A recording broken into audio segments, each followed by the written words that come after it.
कृष्ण कृष्ण हरे हरे हरे हरे राम राम राम हरे हरे।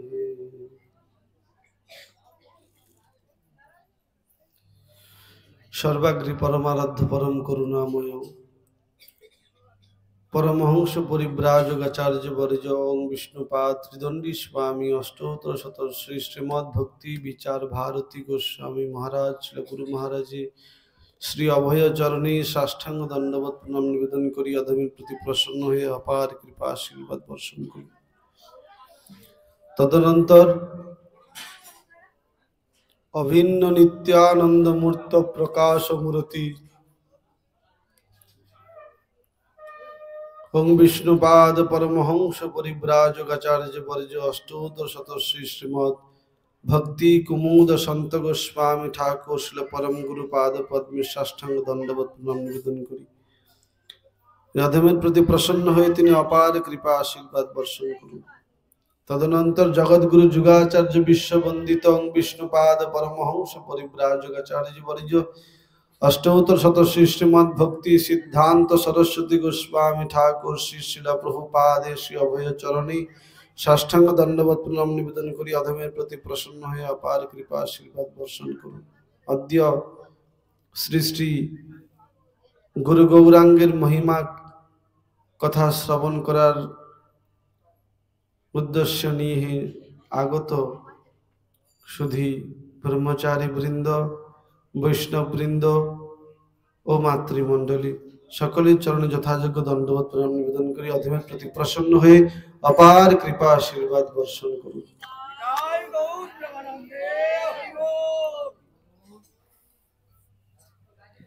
आज आमादेर बड़ई सौभाग्य जे आमरा उत्तम प्रभुर गृह आश्रमे किछुक्षण जाबत भगवानेर अप्राकृत कथामृत श्रवण करार अभिलाषे এই স্থানে উপস্থিত হয়েছি।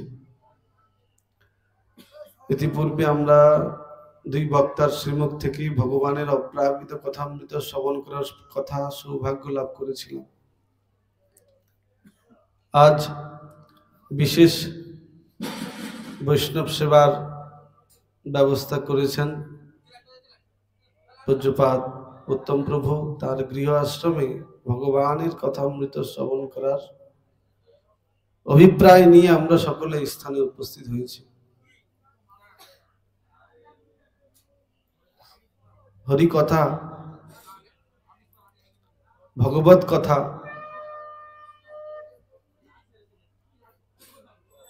জগতের বহু মানুষ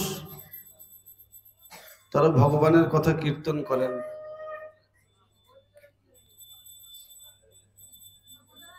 যে জিহ্বা মন্দির দিয়ে শ্রী ভগবানের কথামৃত নির্গত হচ্ছে সেই জিহ্বারূপী মন্দিরকে যদি পবিত্র না করা যায়,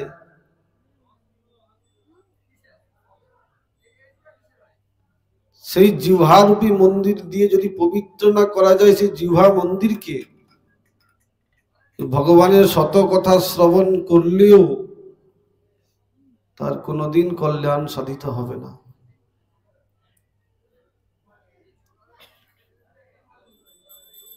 এই জিহ্বারূপী মন্দিরকে পবিত্র করতে হবে, তার শ্রীমুখ থেকে ভগবানের কথামৃত শ্রবণ করলে তখনই আমাদের জীবনে কল্যাণ সাধিত হবে। ভগবানের কথা যতটা আমরা সহজ বলে মনে করি ততটা সহজ বস্তু নয়।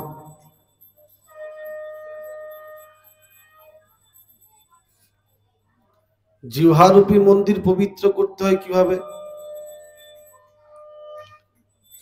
এই জিহ্বারূপী মন্দির দিয়েছেন শ্রী ভগবান। এই মন্দির দিয়ে আমরা যত্রতত্র যা কিছুই, এই যেন কলিকাতার হাইড্রেন হয়ে গেছে। কলিকাতার হাইড্রেন দিয়ে কত নোংরা বস্তু চলে যাচ্ছে, আর আমাদের যে মুখগহ্বর দিয়ে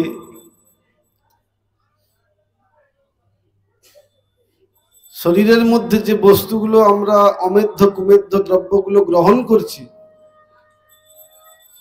এই জন্য এই মুখগহ্বরটাকে বলছেন হাইড্রেন। তো সেই হাইড্রেনে কি যাচ্ছে? কত বস্তু আমরা যে গ্রহণ করছি, আর সেই গ্রহণের প্রভাবে কি হয়?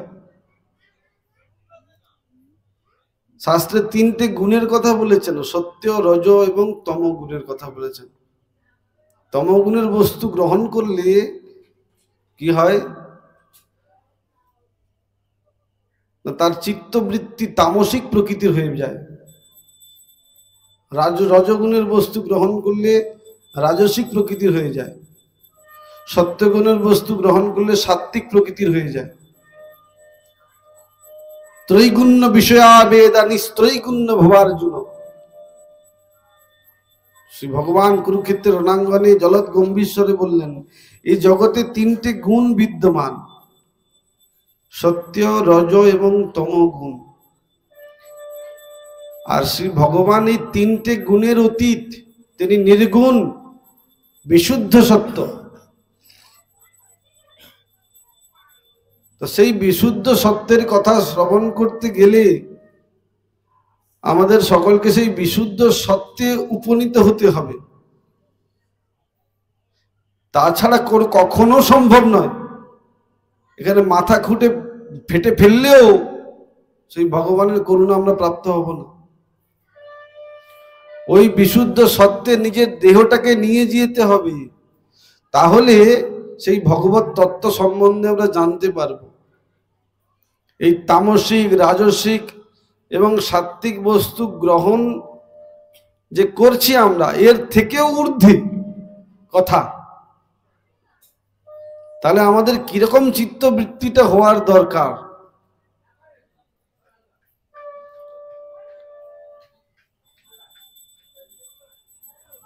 তো সেই যে ত্রিগুণের কথা শ্রী ভগবান বললেন, সেই তিনটে গুণেরও ঊর্ধ্বে যে নির্গুণের কথা তিনি বললেন, সেই নির্গুণে আমাদের উপনীত হতে হবে, তখনই ভগবত তত্ত্বকে আমরা জানতে পারব।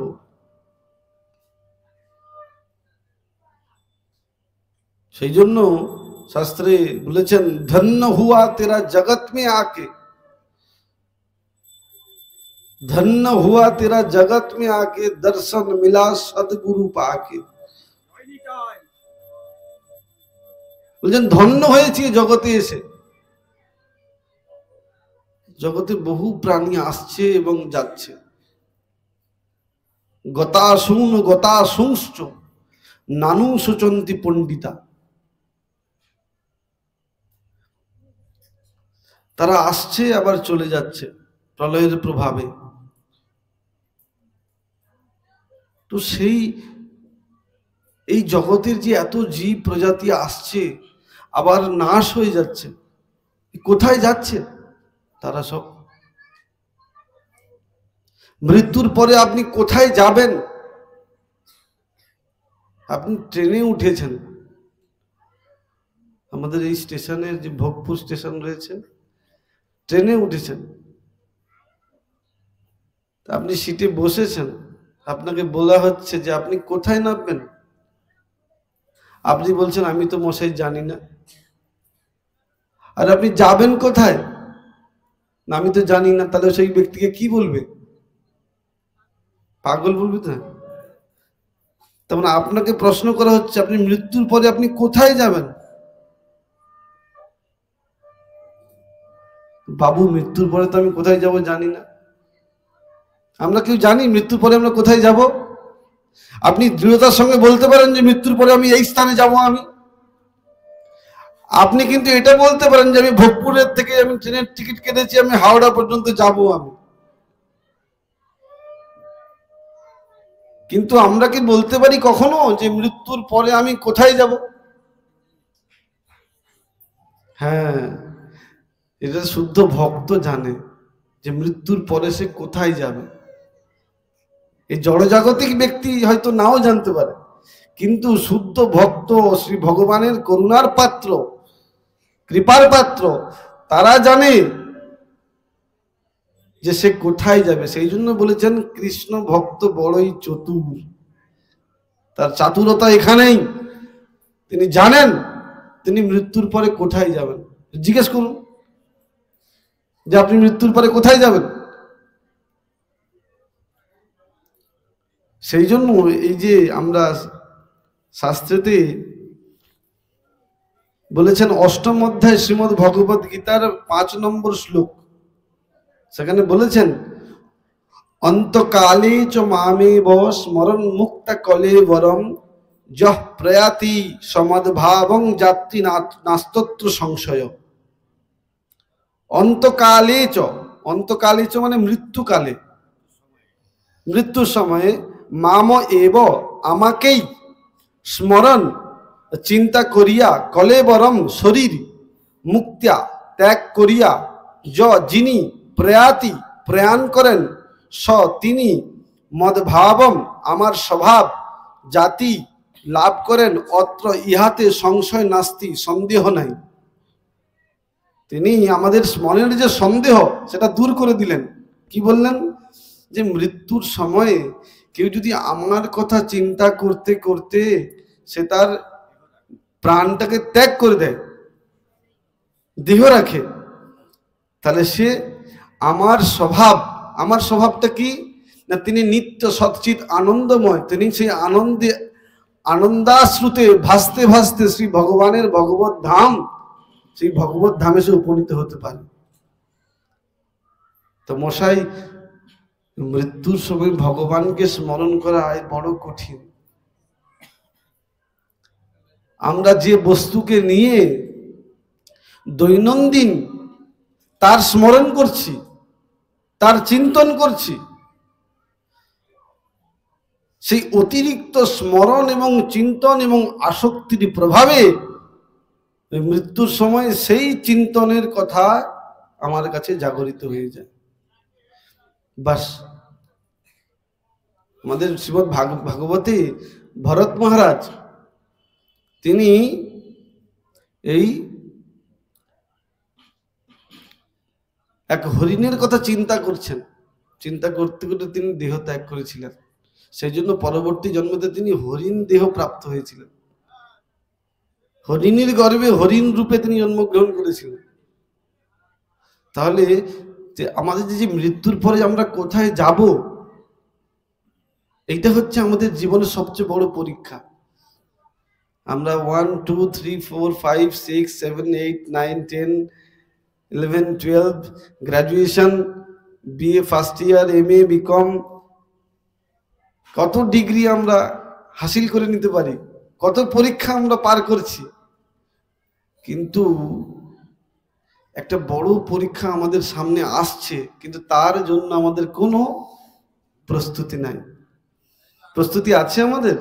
আমাদের কি কোনো ভয় আছে যে ওই যে পরীক্ষা আসছে ওই পরীক্ষার জন্য আমাকে প্রস্তুতি নিতে হবে, নাহলে আমি ফেল করে যাব? আর ফেল করে গেলে কি হবে? ফেল করে গেলে বললেন কি, পুনরূপী জননম পুনরূপী মননম পুনরূপী জননী জঠরে শয়নম ইতি সংসার সুততর দোষ কথমিহ মহা কত সন্তোষ ভজ গোবিন্দম গোবিন্দম ভজ মূঢ়মতে। শঙ্করাচার্য বলছেন, আমার কথা নয়, বলছেন সেই ব্যক্তিকে আবার মাতৃ জঠরে আবার আসতে হবে।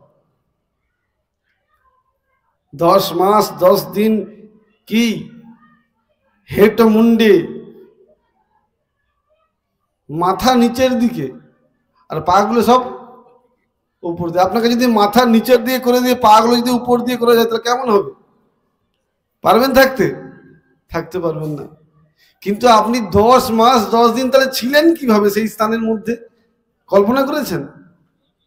সেই স্থানের মধ্যে আবার কি সেখানে আপনি বেরোনোর কোনো রাস্তা নেই, চেষ্টা করছেন বারবার বেরোনোর, হাত দিয়ে কখনো আঘাত করছেন, আর মা অনুভব করছেন বাবা আমার পেটে আমার সন্তান সাড়া দিচ্ছে। মা তো বেশ আনন্দে দিশেহারা, হ্যাঁ, পিতা দেব দিশেহারা, এই দেখো না আমার সন্তান আমার পেটে সাড়া দিচ্ছে। হ্যাঁ, আবার যদি সাড়া যদি না দেয় তখন মার আবার ভয় লেগে যায়, এই বুঝি আমার সন্তানের কিছু হয়ে গেল। তাহলে সে বেরোনোর কোনো রাস্তা খুঁজে পাচ্ছে না। তখন সে আকুল ক্রন্দন করে যে আমি বেরোবো কিভাবে। হে ভগবান, তুমি আমাকে করুণা করে তোমার কৃপা দৃষ্টি আমার প্রতি বর্ষণ করো। তখন সাক্ষাৎ শ্রী ভগবান তাকে দর্শন দেন যে তুমি এই জগতে তুমি জন্মগ্রহণ করে কি করবে। না বলছে কেন, তোমার গুণমহিমা কীর্তন করব। তো বলে ও বেশ। যখন তিনি জন্মগ্রহণ করলেন তখন মায়ার যে করাল গ্রাস তাকে আকর্ষণ করে নিল। আর কি, তখন সেই শ্রী ভগবানের স্মৃতিটাকে ভুলে গিয়ে যাওয়ার কারণে মায়ার বদ্ধ হয়ে সেই বদ্ধ জীবাত্মা মায়ার বন্ধনে বন্ধিত হয়ে গিয়ে মায়ার তে ভ্রমণ করছেন তিনি। এই জন্য শাস্ত্রে বলেছেন, ব্রহ্মাণ্ড ভ্রমিতে ভ্রমিতে কোনো ভাগ্যবান জীব গুরু কৃষ্ণ প্রসাদে পায় ভক্তি লতা বীজ। আমরা সবাই ব্রহ্মাণ্ড ভ্রমণ করছি। ওই যে কালী ভক্ত লিখেছেন না, মিছে ভ্রম ভূমণ্ডলে ভেবে দেখ মন কেউ কারণ, মিছে ভ্রম ভূমণ্ডলে। আমরা সেই ভূমণ্ডলে আমরা কি ঘুরপাক খাচ্ছি।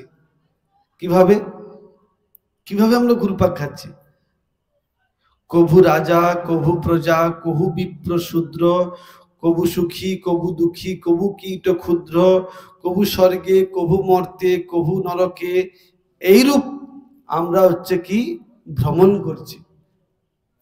কভু রাজা কভু প্রজা কভু বিপ্র শূদ্র, কভু সুখী কভু দুঃখী কভু কীট ক্ষুদ্র, কভু স্বর্গে কভু মর্তে নরকে বা কভু কভু দেব কভু দৈত্য কভু দাস প্রভু। এইরূপ ব্রহ্মাণ্ড ভ্রমিতে ভ্রমিতে কোন ভাগ্যবান জীব গুরু কৃষ্ণ প্রসাদে পায় ভক্তি লতা বীজ। ব্রহ্মাণ্ডে ভ্রমণ করছি আমরা কি রূপে, কভু রাজা কভু প্রজা। আমরা কি জানি এর পরের জন্মে গত জন্মে আমরা কি ছিলাম? জানি আমরা? কারণ আমরা জানি না। কেন জানি না আমরা? কারণ শ্রী ভগবান আমাকে ভুলিয়ে দেন। সর্বস্ব চাহং হৃদি সন্নিবিষ্ট মত্ত স্মৃতি জ্ঞানম অপহরঞ্চ বেদিশ্চ সর্বের হমবেদ্য বেদান্ত কৃত বেদ বিদেব চাহ। এই শাস্ত্রে বহু কথা আছে, গভীরের কথা আছে।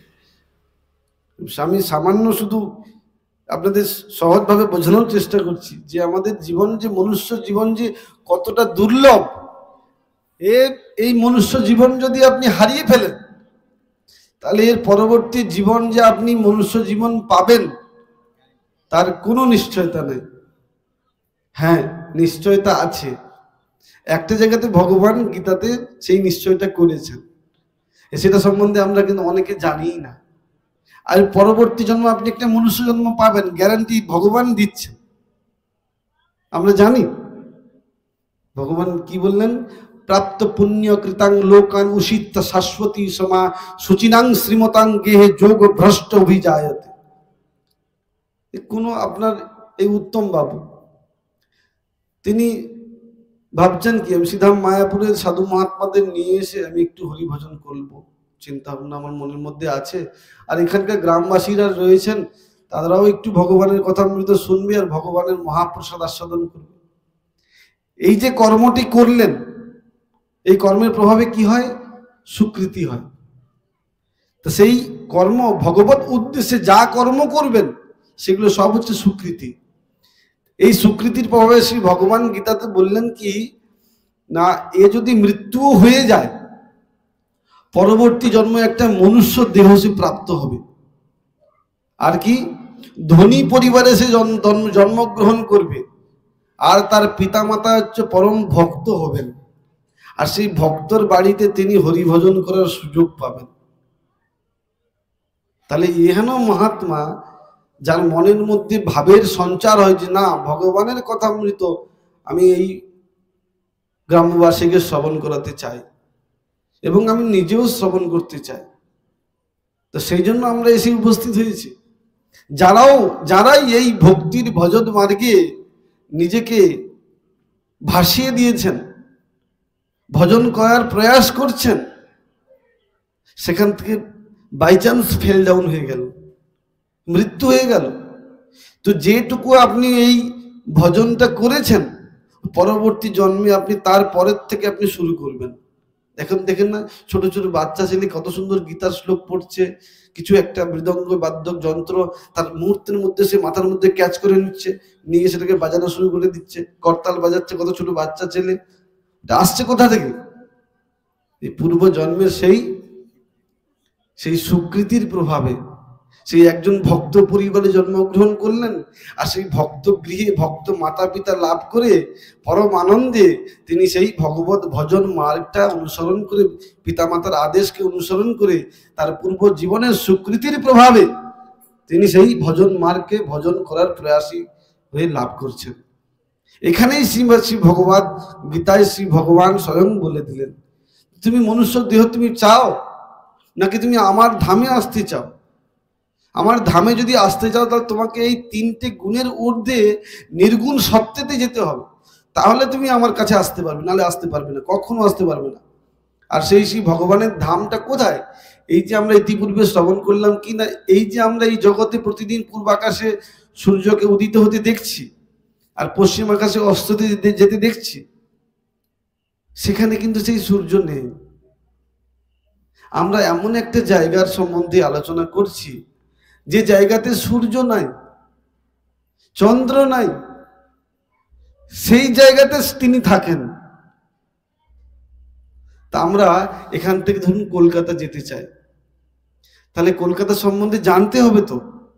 কলকাতা গাড়ি ঘোড়া এত প্রচুর আছে, সেখানে সম্বন্ধে আমাকে জানতে হবে, তাহলে আমি সেই স্থানের বিবরণ সম্বন্ধে সেখানে আমি যাওয়ার প্রস্তুতি নিতে পারি। সেই প্রস্তুতি তো নিতে হবে, না হলে কি হবে? ওখানে গিয়ে আপনি হারিয়ে যাবেন, নিজেকে হারিয়ে ফেলবেন। তো সেই যে আমরা সকলেই বলছি যে ভগবত ধামে আমাদেরকে ফিরে যেতে হবে। সেই ভগবত ধামটা কোথায়, আর সেখানে অবস্থাটা কি রকম? আজকের আমরা রকেট লঞ্চিং করে চাঁদে যাচ্ছি, মঙ্গল গ্রহে যাচ্ছি। সেই মঙ্গল গ্রহে নাসা, আর আমাদের আমাদের ভারতবর্ষের যে ISRO Indian space research organisation, আর সেখানে আমেরিকাতে নাসা রয়েছে, ন্যাশনাল অ্যারোনটিক্স স্পেস অর্গানাইজেশন। তারা বিভিন্নভাবে বিভিন্ন রকেট লঞ্চিং করে চাঁদে চলে যাচ্ছে। সেখানে গিয়ে চাঁদের যে সমস্ত আবহাওয়া, সেই আবহাওয়া সম্বন্ধে আমাদেরকে সুন্দরভাবে টেলিভিশনের সামনে আমাদেরকে তুলে ধরছেন, তাই না? হ্যাঁ, এই ভারতবর্ষের চন্দ্রযান গিয়েছিল, সেখানকার আবহাওয়া আমাদের দেখাচ্ছে যে ওখানে কিরকম আবহাওয়া চলছে, পরিস্থিতি কেমন। তো ঠিক সেই সম্বন্ধে যে ভগবান তিনি কোথায় থাকেন, তো সেই সম্বন্ধে যদি আমরা না জানি, তাহলে আমরা সেই ভগবানের কাছে পৌঁছবো কিভাবে? সেই জন্য শাস্ত্রে বলছেন কি, নতদ ভাসয়ত সূর্য ন শশাঙ্ক ন পাবক যত গতমান নিবর্তন্তে তদ্ধাম পরমম মম। যেখানে এই সূর্যদেব প্রকাশিতই হয় না, এখানে সূর্যদেব প্রকাশিত হয়ে বলে আমি তার আলোতে আমার নিজের কর্মটা করতে পারছি। আজকের আপনি এই যে কারেন্ট আমরা যে এই যে কারেন্টের আলোতে আমরা বসেছি, আপনি 3 মাস আপনি বিল দেওয়া বন্ধ করে দেন তো, তাহলে কি হবে? WBA-SCDCL এসে আপনার ইলেকট্রিক বিলটা কি করবে? কাট করে দেবে, এবং আপনাকে ফাইন ভরতে হবে, তাই না? তা সেই ফাইন ভরে আপনাকে তবে কিন্তু সেই ইলেকট্রিসিটিটা আবার কানেকশন তাও দেবে কিনা সন্দেহ নেই, যেহেতু কেন তুমি বিল পেমেন্ট করোনি। তা আমরা যে সকালবেলা পূর্ব আকাশে সূর্যদেব উদিত হচ্ছে, পশ্চিম আকাশে তিনি অস্ত যাচ্ছে, তিনি যে লাইট এনার্জি আমাদেরকে প্রোভাইড করছেন, তার জন্য আমরা কি বিল তাকে দেব? আমরা বরুণ দেব তিনি যে জল সরবরাহ করছেন, সেই বরুণ দেবের কি আমরা কৃপা লাভ করতে পারি? তাকে আমরা কি বেনিফিট দিতে পারি? শুদ্ধ অক্সিজেন আপনি প্রাপ্ত হচ্ছেন এই সমস্ত বৃক্ষ লতা আদি গুল্ম থেকে, তাকে আমরা কি দেব? পিতামাতার কাছে পিতামাতা কত কষ্ট করে 10 মাস 10 দিন গর্ভে ধারণ করেছেন, জগতের আলো দেখিয়েছেন, তো তাকে আমরা কি তার ঋণ শোধ করব? এই যে কত ঋণ দেখুন, এই সমস্ত ঋণের যে আমরা আবদ্ধ হয়ে রয়েছি, এই ঋণ কি করে মুক্ত হবে? এই জন্য আমাদের বলেছেন, দেবর্ষি ভূতাপ্ত নৃণাং পিতৃণাং নকিং করো নায়ম ঋণীচ রাজন সর্বাত্মনাজ শরণং শরণং গত মুকুন্দং পরিঋত্যকৃতম। আমরা শাস্ত্রের ভাষাতে প্রথমে বলছেন দেবতার কাছে আমরা সকলে ঋণী।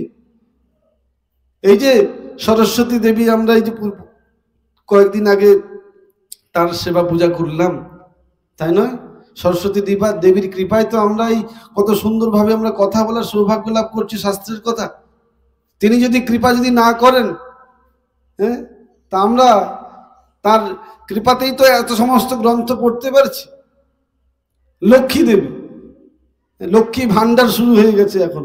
তো সেই লক্ষ্মী দেবীর লক্ষ্মী কৃপা না হলে কি আমাদের এই সমস্ত গৃহ বাড়ির যে কাজকর্মগুলো, এগুলো আমরা করতে পারতাম না। তো সেই জন্য বলছেন কি না, আমরা সকলে দেবদেবীর কাছে আমরা ঋণী। হ্যাঁ, দেবর্ষি, অর্ষি কথা মানে ঋষি, দেবতা এবং ঋষি, এই সমস্ত শাস্ত্র গ্রন্থ যে তারা প্রণয়ন করেছেন, সেই সমস্ত গ্রন্থের মাধ্যমে আমাদের ভগবত তত্ত্বকে জানতে হবে। তো দেবর্ষি, দেব এবং ঋষি, দেবর্ষি ভূতাপ্ত, ভূত, এই পঞ্চ মহাভূত। সকালবেলা আপনি শুয়ে আছেন আর হঠাৎ ডাকাত এসে আপনার বাড়িতে হাজির, আর বাড়ির যে কুকুরটা সে ঘেউ ঘেউ করে আপনাকে তুলে দিচ্ছে যে এই আরে ডাকাত এসছে, দেখে তুমি কিছু বলো, হ্যাঁ, বা তিনি কামড়াতে যাচ্ছেন। তাহলে তার কাছে আমরা আমাদের আত্মীয় স্বজন পরিবার বর্গ, আমার যদি কিছু অসুবিধা হয়ে যায়, তারা দৌড়ে আসছে আমাকে সাহায্য করার জন্য, তাদের কাছে আমরা ঋণী নই?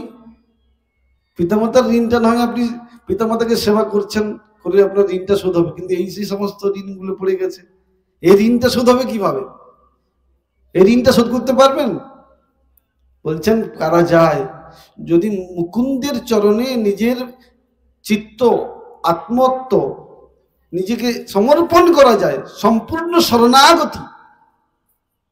এই জন্য ইতিপূর্বে আপনার সাথে সরঙ্গ শরণাগতি হইবে যাহার, তাহার প্রার্থনা শুনে শ্রী নন্দকুমার।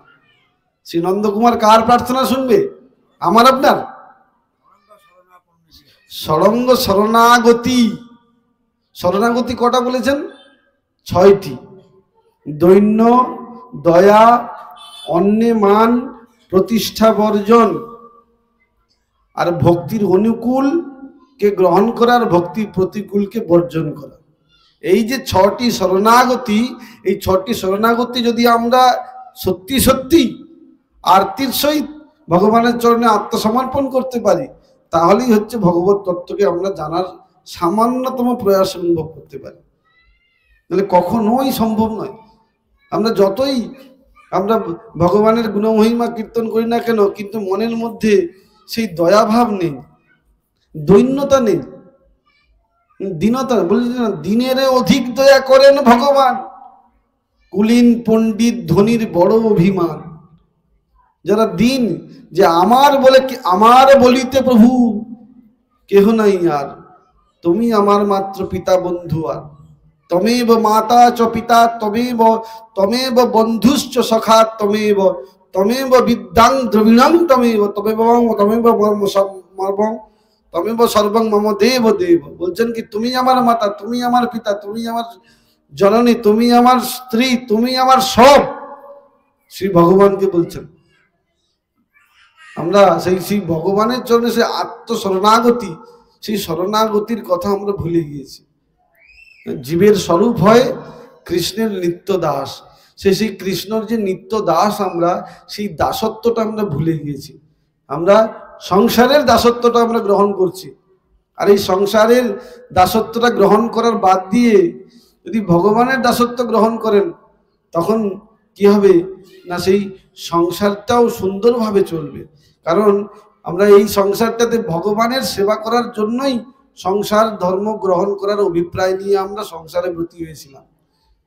দেখুন না, ব্রাহ্মণ ঠাকুর শালগ্রামকে নিয়ে, দামোদর নারায়ণকে নিয়ে এসে আপনার সামনে বিবাহিতে এসে উপস্থিত, স্বামীকে একপাশে বসিয়ে দিল, পুরুষকে, আর এক পাশে স্ত্রীকে বসিয়ে দিল, আর বসিয়ে দিলে সাক্ষী করছে কাকে? ভগবানকে। ভগবানকে সাক্ষী রেখে তবে তো বিবাহ দিচ্ছে, সম্বন্ধ করিয়ে দিচ্ছে যে আজ থেকে আপনার স্ত্রী, আর ইনি আপনার থেকে আজকে থেকে আপনার পতি। তাহলে সেই সম্বন্ধটা কাকে সাক্ষী রেখেছে? ভগবানকে। তাহলে ভগবানকে আমার ঘরের মালিক রূপে আমাকে দেখতে হবে, তাই না? সেই প্রতিজ্ঞা নিয়ে তো আমরা সংসার জীবনে আবদ্ধ হয়েছি। এখন আপনাকে যদি বলা হচ্ছে এই ঘরের মালিক কে, বলুন বাবু, উত্তম বাবু বলবে তা আমি তো, ভগবান বাদ পড়ে গেল, তাই না? সর্বস্ব তোমার চরণে সপিয়া পড়েছি তোমারও ঘরে, তুমি তো ঠাকুর, আমি তো কুকুর, জানহ বলিয়া মোরে। আমার যা কিছু ছিল, ধন সম্পদ যা কিছু, সব তোমার চরণে সমর্পণ করলাম। সর্বস্ব তোমার চরণে সপিয়া পড়েছি তোমারও ঘরে, তুমি তো ঠাকুর, আমি তো কুকুর, জানহ বলিয়া মোরে।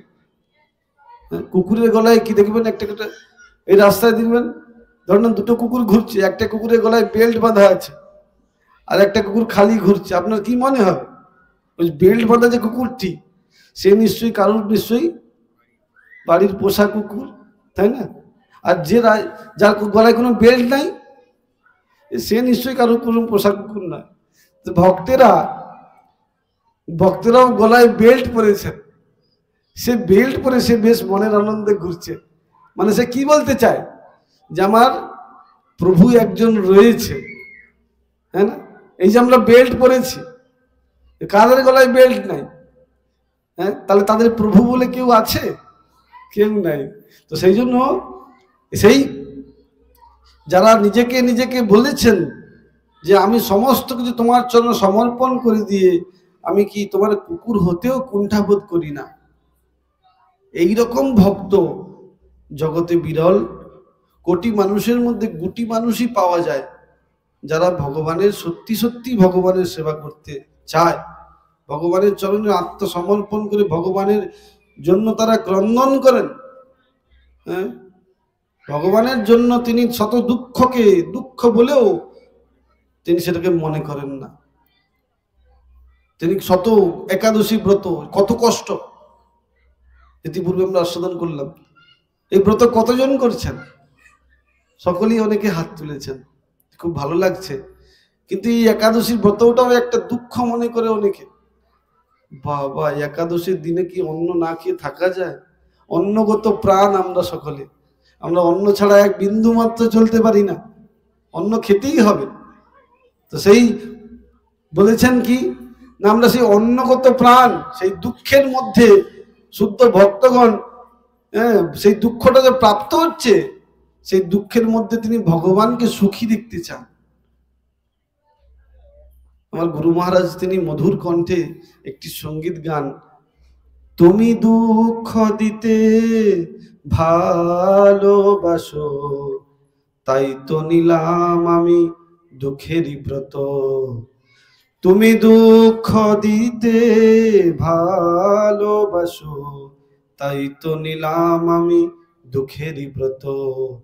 দুঃখ দেওয়ার সাধি কি প্রভু, মিটল না হায় আজ তবু, সে যে ধূপের মতো আপনি জলে, বলো তারে জ্বালা দেবে কত। তুমি দুঃখ দিতে ভালোবাসো, তাই তো নিলাম আমি দুঃখেরই ব্রত। শ্রী ভগবান তিনি দুঃখের ব্রতটা আমরা শুদ্ধ ভক্তগণ নিয়ে বসেছে, যে সমস্ত যত ব্রত আছে সব ব্রত আমাকে দাও, সব ব্রত আমি করব। শুদ্ধ ভক্তগণ সমস্ত ব্রত, একাদশী, দ্বাদশী, ত্রয়োদশী, যে আগামীকাল ত্রয়োদশী, নিত্যানন্দ ত্রয়োদশী, নিত্যানন্দ প্রভুর আবির্ভাব তিথি, সেই নিত্যানন্দ একাদশীর ব্রতর মতো নিত্যানন্দ ত্রয়োদশী পালন করতে হবে। তাই এই একের পর একাদশী গতকাল গেল, আজকের দ্বাদশী, আবার কালকের আবার ত্রয়োদশী, কত কষ্ট, হ্যাঁ না? সেই কষ্টটাকেও কষ্ট মনে করেন না। তো এই নিত্যানন্দ সামনে আসছে, তারপরে আবার কিছুদিন পরে আবার কি, আবার দোলযাত্রার সেই মহাপ্রভুর আবির্ভাব তিথি আসবেন। হ্যাঁ, দোলযাত্রাতে সারাদিন উপবাস, কোথায় সেই সন্ধ্যা 6টার সময় ভগবানের অভিষেক হবে, তারপরে গিয়ে অনুকল্প পাবে, ভক্তগণ। আর শ্রী ভগবান ব্রজেন্দ্রনন্দন তিনি তো আরো কঠিন, রাত্রি 12টার পরে গিয়ে সেখানে অনুকল্প কেউ হয়তো প্রাপ্ত হতে পারেন। তাহলে এই যে কত শত দুঃখ তারা গ্রহণ করছেন, এত দুঃখ গ্রহণ করছেন, কিন্তু তার মধ্যে শ্রী ভগবান পজিটিভ ডিক্লারেশন দিলেন কি না, যে তুমি যে এত দুঃখ আমার জন্য গ্রহণ করছো, আমি তোমার জন্য একটা ব্রত করব। ভগবান আমাদের জন্য একটা ব্রত করেন, আমরা তো ভগবানের জন্য ব্রত করি, কিন্তু এটা কখনো শুনেছেন যে ভগবান আমাদের জন্য ব্রত করেন? হ্যাঁ, ব্রত করেন। কি না, আমাকে রক্ষা করার ব্রত। এই যে অবশ্য লক্ষ্মীবে কৃষ্ণ বিশ্বাস পালন, বিশ্বাস, দৃঢ় বিশ্বাস শুদ্ধ ভক্তগণ রাখেন কি শ্রী ভগবান তিনি আমাকে রক্ষা করবেন। আর সেই শ্রী ভগবানের করুণার পাত্র রূপে আমি ভগবানের সাধন ভজন করতে করতে যদি মৃত্যুর সময় শ্রী ভগবানের কথা চিন্তন করতে করতে আমি যদি দেহ ত্যাগ করতে পারি, তো ভগবান আমাকে রক্ষা করার প্রতিশ্রুতি দিয়েছেন কি, মন মনা ভব মদ ভক্ত মদ জ্যাজি মাং নমস্কুরু মামে বৈশ্যসি সত্যং তে প্রতি জানে প্রিয় শিবে। তুমি কোনো চিন্তা করো না, নির্ভয় তোমাকে প্রদান করছি। কি, তুমি তোমার মনটা আমাকে অর্পণ করো, মন মনা মম মদ ভক্ত, তুমি আমার ভক্ত হও। আর কি বললেন, তুমি আমার পূজা করো আর তুমি আমাকে প্রণাম করো। এই চারটে খালি নিয়ম। আর এই চারটে নিয়ম করতে হবে কার মাধ্যমে না, সম্বন্ধ করতে হবে। সম্বন্ধ, আপনি সকলেই দেখবেন ভগবানের ভজন তো করছি অনেকে, কিন্তু সম্বন্ধ নাই। সম্বন্ধ ছাড়া কখনো ভগবানের সাধন ভজন করা যায় না। সেই জন্য বলছেন দীক্ষাকালে শিষ্য করে আত্মসমর্পণ, সেই কালে কৃষ্ণ তারে করে আত্মসম, সেই দেহ করে তার চিদানন্দময়, অপ্রাকৃত দেহে চরণ যুগল ভজন। দীক্ষা গ্রহণ করতে হবে। এই দেহটা যে আমরা যে দেহেতে বসে আছি, এই দেহটা যে প্রাকৃত দেহ, আর শ্রী ভগবান হচ্ছেন অপ্রাকৃত। সেই অপ্রাকৃতর সেবা করতে গেলে নিজের দেহটাকে অপ্রাকৃত স্তরে নিয়ে যেতে হবে। সেটা কার মাধ্যমে না, সদ্গুরু চরণাশ্রয়ের মাধ্যমে প্রাকৃত দেহটাকে তিনি অপ্রাকৃত স্তরে তিনি পরিণত করেন। কিসের মাধ্যমে না, যজ্ঞের মাধ্যমে। যজ্ঞানুষ্ঠান করেন এবং শুদ্ধ ভক্ত তার সেই শ্রী ভগবানের কাছে তিনি নিজেকে বলেন যে এই যে জীবাত্মা এসেছে, এ তোমাকে তোমার চরণ ভুলে সে সারা জীবন পরিপাক খাচ্ছে, ব্রহ্মাণ্ড ভ্রমণ করছে, তা আপনি কৃপা করে আপনি একে এই করুণার পাত্র রূপে তার সেবাটা গ্রহণ করুন। শুদ্ধ মহাত্মা যদি একবার যদি ভগবানের, ওই জন্য বলেছেন বৈষ্ণবের আবেদনে কৃষ্ণ দয়াময় এহেন পামর প্রতি হবে না সদয়। বৈষ্ণবের আবেদনে, সকলের আবেদনের কথা বলেননি, বৈষ্ণবের আবেদনে। কারণ কি, বৈষ্ণব হৃদয় সদা গোবিন্দ বিশ্রাম, গোবিন্দ কহেন মম বৈষ্ণব পরাণ। শ্রী ভগবান বলছেন আমার যদি প্রাণ যদি কেউ থাকে, সে হচ্ছে কে, বৈষ্ণব। ওই জন্য বলছেন বৈষ্ণব চিনিতে নারে দেবেরও শকতি। দেবতারাও এই বৈষ্ণবকে চিনতে পারেন না। 125 বছর বয়সে শ্রীমন মহাপ্রভুর যে দিব্য ধাম, সেই দিব্য ধাম একসময় বিলুপ্ত হয়ে গিয়েছিল। আজ যে আমরা শ্রীধাম মায়াপুরের ভগবানের অপ্রাকৃত ধাম দর্শন করি, যোগপীঠ, যেখানে শ্রী ভগবান আবির্ভূত হয়েছিলেন শচীদেবীর গৃহেতে জগন্নাথ মিশ্রকে অবলম্বন করে, সেই স্থান 536 বছর আগে সেই লীলা করেছিলেন শ্রীমন মহাপ্রভু। তো সেই তিনি চলে যাওয়ার পরে বিভিন্ন সম্প্রদায় তার সেই শুদ্ধ অতি শুদ্ধ যে মত তিনি প্রচার করার জন্য এসেছিলেন, সেই পথকে তারা বিলুপ্ত করে দিয়ে কি করে না বিভিন্ন ভাবে সেখানে নানা রকম জাতির বসবাস থেকে শুরু করে সবকিছু বিলুপ্ত হয়ে গিয়েছিল। সেখানে সেই স্থানে 125 বছরের বয়সে জগন্নাথ, সেই জগন্নাথ সার্বভৌম ভট্টাচার্য শুরু করে জগন্নাথ দাস বাবাজি মহারাজ, তিনি 125 বছর বয়সে তিনি সেই জায়গাকে নিরূপণ করেছিলেন যে এই সেই দিব্য স্থান, যে দিব্য স্থানেতে শ্রীমন মহাপ্রভু আবির্ভূত হয়েছিলেন। সেখানে যে গাছই লাগিয়ে দেওয়া হতো, সেই গাছই হচ্ছে তুলসী বৃক্ষ হয়ে যেত। তো সেই স্থানকে নিরূপণ করেছেন। আর সেই স্থানেতে ছিল প্রভুপাদ ভক্তি সিদ্ধান্ত সরস্বতী গোস্বামী ঠাকুর ভজন করেছেন, তার পিতাশ্রী ভক্তি বিনোদ ঠাকুর ভজন করেছেন, 100 কোটি হরিনাম করেছেন সেই স্থানে, 100 কোটি হরিনাম করেছেন। কল্পনা করতে পারি আমরা? আমরা এখন গুরুদেব তো বলেছেন 16 মালা হরিনাম জপ করতে, 16 মালা জপ করার সময় পাই না আমরা। কারণ কেন কি হরিনাম জপ কেন পাচ্ছি না? কারণ হরিনাম আমরা যে বলছি যে হরিনাম করো সার, কলিযুগে নাম বিনা গতি নাহি আর। এই হরিনামটা যে করছি, ক্ষণিক্ষণ করলাম তারপরে বন্ধ। কি শয়নে কি ভোজনে কিবা জাগরণে অহর নিশুচিন্ত কৃষ্ণ বলহ বদনে। যখনই সুযোগ পাবেন সবসময় শ্রী ভগবানের নাম চিন্তন করবেন, তাহলে এই নামের দ্বারা নামই অর্থাৎ শ্রী ভগবান আপনাকে করুণা করার জন্য, তিনি সেই দিব্য ধাম থেকে আপনার কৃপা করার জন্য অবতীর্ণ হয়ে যান। কিন্তু নামের প্রতি আমাদের কোনো বিন্দুমাত্র আসক্তি নাই, নামটাই করতেই চাই না আমরা। কেন? কারণ শাস্ত্রে বলেছেন অপরাধ ফলে মম চিত্ত ভেলো বজ্র সম তুয়া নামে না লভে বিকার। কত জীবনের যে অপরাধ করে বসে আছি আমরা এই স্থানেতে, সেই জন্য আমরা সেই নামের প্রতি কোনো রুচি নাই। আমাকে তো চলে যেতেই হবে এই জগৎ ছেড়ে। যখন আপনি যাবেন সেই খাটেতে করে আপনাকে নিয়ে যাবে সবাই, হ্যাঁ, কয়েকজন হরিনাম করতে করতে যাবেন সামনে, আর আপনি কি করবেন? আপনি শুধু খালি মাথাটাকে শুধু নাড়বেন খালি শুধু, হ্যাঁ, হরিনাম করতে পারবেন? আর পারবেন? তারা তো হরিনাম করছে, কিন্তু আপনি আর হরিনাম করতে পারবেন না। তাহলে সেই চলে তো যেতেই হবে, কিন্তু চলে যাওয়ার আগে যে আমাদের হরিনাম করতে হবে এইটাই আমরা বুঝতে পারছি না। আর আমাদের যে মৃত্যু হয়ে যাবে এটা আমরা কেউই বোঝার চেষ্টা করছি না। সেই জন্য জগতের শুদ্ধ মহাত্মাগণ তারা দূর দূরান্ত থেকে আসেন জগতের বদ্ধ জীবাত্মাকে এই সন্ধানটা প্রদান করার জন্য, যে মৃত্যু এই সন্নিকটে আছে। এই যে আপনি যে এই স্থানে বসে আছেন, এই স্থান থেকে উঠে গেলে যে আপনার মৃত্যু হবে না তার কোনো নিশ্চয়তা আছে? নিশ্চয়তা নেই। আমি যে এত কথা বলছি, আমি এই স্থান থেকে চলে গেলে আমার কোনো নিশ্চয়তা আছে আমি বেঁচে থাকবো? তো আমি থাকবো না। কারণ সেই মৃত্যুটার জন্য আমাদের তৈরি থাকতে হবে। কখন কোন মুহূর্তে যে মৃত্যু হয়ে যাবে। ক্যা লেকর তু আয়া জগৎ মে, ক্যা লেকর তু যায়েগা, মুঠি বাঁধে আয়া জগৎ মে হাত পসার কে যায়েগা। যখন জগতে আমরা এসেছিলাম হাতগুলো কিভাবে ছিল?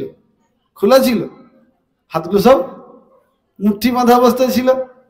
क्या लेकर तू आया जगत में, क्या लेकर तू जाएगा, মুঠি বাঁধে আয়া জগৎ মে হাত পসার কে জায়গা। খালি হাতে জগতে এসেছ আর খালি হাতেই জগৎ থেকে চলে যেতে হবে। এই জগতের এত সুন্দর আমাদের উত্তম প্রভু বিল্ডিং রচনা করেছেন, একটা বালির কণা পর্যন্ত নিয়ে যেতে পারবেন তিনি। তার স্বামী স্ত্রী মিলে দিন রাত পরিশ্রম করে রক্তকে পুরো জলে মিশিয়ে দিয়ে এই যে প্যালেস রচনা করেছেন, এই প্যালেসের একটা কণা তিনি নিয়ে যেতে পারবেন কি? নিয়ে যেতে পারবেন না। কিন্তু তবু আমাদের সেই মনের মধ্যে হিংসা, দম্ভ, বিবাদ, বিসম্বাদ আমাদেরকে ঘিরে ধরেছে। আমরা সকলেই শান্তি চাই, সেই শান্তি খোঁজার জন্য আমরা বিভিন্ন স্থানে অন্বেষণ হচ্ছি, কিন্তু এই জগৎটা শান্তিতে থাকার জন্য নয়। এই জগৎ ছেড়ে আমাদের চলে যেতেই হবে।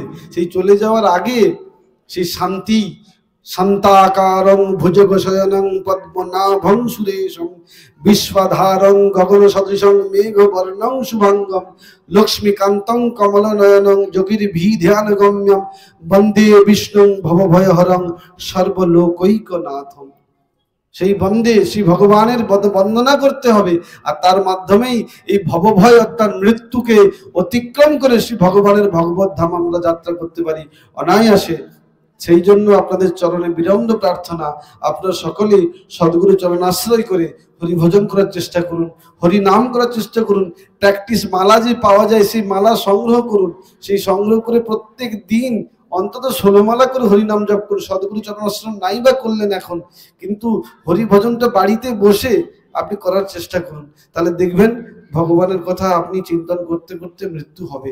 তো মৃত্যু হয়ে গেলে কি হয়, হয়তো সদ্গুরু চরণাশ্রয় করেননি, কিন্তু ভগবানের করুণার পাত্র আপনি পাবেন, কৃপা লাভ করতে পারবেন।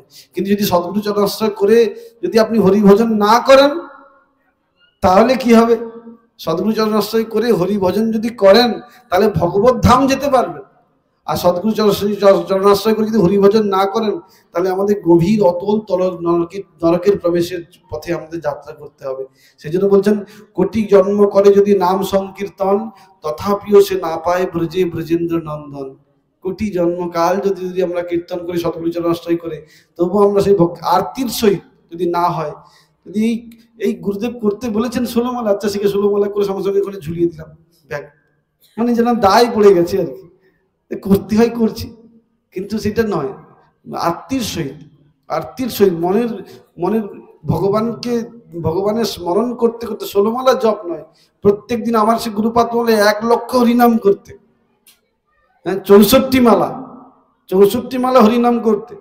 হয়তো অতটা আমরা পারছি না, কিন্তু 16 মালা জপ তো অন্তত করতেই হবে। 16 মালা জপ করার মাধ্যমে কি হয় না, ভগবানের চিন্তা, এটা আপনার মঙ্গলের জন্য। আমার মঙ্গল তো আমাকে নিজেকে করতে হবে। আমি তো লেকচার অনেক কিছু বড় বড় দিচ্ছি, কিন্তু নিজের কল্যাণটা নিজেই করতে হবে। বাড়িতে বসে মায়েরা তারা নিজের ভজনটা নিজে করুন। সনাতন ধর্মের গ্রন্থগুলো বাড়িতে লাল কাপড়ে করে বেঁধে মন্দিরে রাখার জন্য নয়, নিজেকে সেগুলো দেখার চেষ্টা করুন একটু অন্তত। হয়তো আপনি পড়তে পারছেন না, কিন্তু নিজের ছোট ছোট ছেলে মেয়ে তারা তো পড়াশোনা করে, তাদেরকে সেই গ্রন্থটা দিয়ে নিজেকে শুনতে হবে। তা সেই শোনার মাধ্যমে কি হয় না, নিজের ধর্ম সম্বন্ধে নিজে জানতে পারবেন, আর সেই ধর্ম সম্বন্ধে জেনে ভগবানের করুণার পাত্র লাভ হতে পারবেন। যাই হোক, আপনাদের সকলে বিনম্র প্রার্থনা, আপনারা অনেক ধৈর্য সহকারে বসে আছেন। আমাদের সেই ধামে দোলযাত্রা মহোৎসব আগামী 8ই মার্চে। তা আপনাদের সকলে বিনম্র প্রার্থনা, আমাদের মঠ শ্রী সন্ত গোস্বামী গৌড়িয়া মঠ, শ্রীধাম মায়াপুরেতে। তো আপনাদের সকলের চরণে বিনম্র প্রার্থনা, এই যে লিফলেট দেওয়া আছে এই মঠেতে যোগাযোগ করবে, আমাদের ধামে এসে 7 দিন ধাম পরিক্রমা করে নিজের জীবনকে সার্থক করতে পারবেন। সাধুগুরু বৈষ্ণবের শ্রীমুখী কথামৃত শ্রবণ করে সেই ধামের মাহাত্ম্য সম্বন্ধে জানতে পারবেন। নবদ্বীপ ধাম, নবদ্বীপ মানে নদীর এপারে, আর মায়াপুর ওপারে ওইটা নয়। নবদ্বীপ মানে 9খানা দ্বীপ। 9খানা দ্বীপ আমরা জানি কটা দ্বীপ আছে? কটা দ্বীপ আছে নবদ্বীপ? নবদ্বীপ মানে যে 9খানা দ্বীপ, তাই না? তা সেই 9খানা দ্বীপ মানে কি? অন্তর্দ্বীপ, শ্রীমন্তদ্বীপ, গোদ্রুমদ্বীপ, মধ্যদ্বীপ, ঋতুদ্বীপ, কোলদ্বীপ, জন্নুদ্বীপ, মোদোদ্যম দ্বীপ আর রুদ্রদ্বীপ। এই হচ্ছে 9খানা দ্বীপ। এই 9খানা দ্বীপে প্রত্যেকটা দ্বীপের হচ্ছে মাহাত্ম্য কথা রয়েছে। সেটা সাধুগুরু বৈষ্ণবের শ্রীমুখে গিয়ে সেখানে সেই কথামৃত শ্রবণ করতে হবে। এখানে আমি যদি বলে দিলাম তাহলে আপনাদের ধামে যাওয়া তো হবে না। তো সেই জন্য আপনাদের সকলের চরণে বিনম্র প্রার্থনা, আপনারা ধামে আসুন, ধামে এসে শ্রী ধাম পরিক্রমা করুন। বাঞ্ছা কল্পতরু ভ্যশ্চ কৃপা সিন্ধু ভৈবচ পতিতানাং পাবনেভ্যো বৈষ্ণবেভ্যো নমঃ। আমরা সকলে একটু হরিনাম করার চেষ্টা করি। সবাই একসঙ্গে বলার চেষ্টা করবেন। হরে কৃষ্ণ কৃষ্ণ কৃষ্ণ হরে হরে, হরে রাম রাম রাম হরে হরে, হরে কৃষ্ণ কৃষ্ণ কৃষ্ণ হরে হরে, হরে রাম রাম রাম হরে হরে, হরে কৃষ্ণ কৃষ্ণ হরে হরে, হরে রাম রাম রাম হরে, হরে কৃষ্ণ কৃষ্ণ হরে হরে, হরে রাম রাম, হরে কৃষ্ণ কৃষ্ণ কৃষ্ণ হরে হরে, হরে রাম রাম রাম হরে, হরে কৃষ্ণ হরে হরে রাম হরে রাম, হরে কৃষ্ণ হরে রাম হরে রাম, হরে কৃষ্ণ কৃষ্ণ কৃষ্ণ হরে হরে, হরে রাম রাম রাম রাম হরে হরে, কৃষ্ণ কৃষ্ণ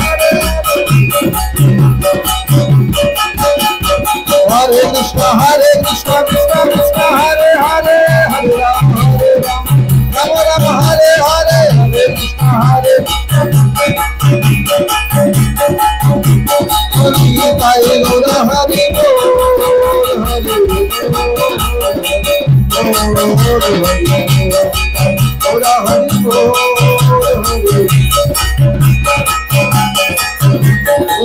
निताई गौर हरि बोल हरि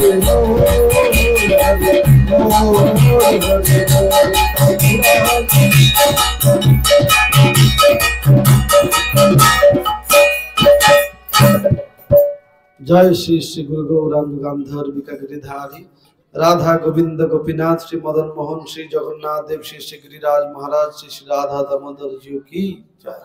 परमाराध्य परम करुणामय विष्णुपाद परमहंस परिव्राजकाचार्य वर्य अष्टोत्तर शत श्री श्रीमद् भक्ति विचार भारती गोस्वामी महाराज श्री गुरु महाराज की जय। विष्णुपाद परमहंस परिव्राजकाचार्य वर्य अष्टोत्तर शत श्री श्रीमद् भक्ति कुमुद संत गोस्वामी ठाकुर श्री परम गुरुपाद पद्म की जय। विष्णुपाद परमहंस परिव्राजकाचार्य वर्य अष्टोत्तर शत श्री श्रीमद् भक्ति सिद्धांत सरस्वती गोस्वामी ठाकुर श्री श्रील प्रभुपाद की सपार्षद सपरिकर सचिनंदन श्री गौर सुंदर की सपार्षद सपरिकर श्री श्रील प्रभुपाद की निताई गौर प्रेमानंदे हरि हरि बोल हरि हरि बोल हरि हरि बोल।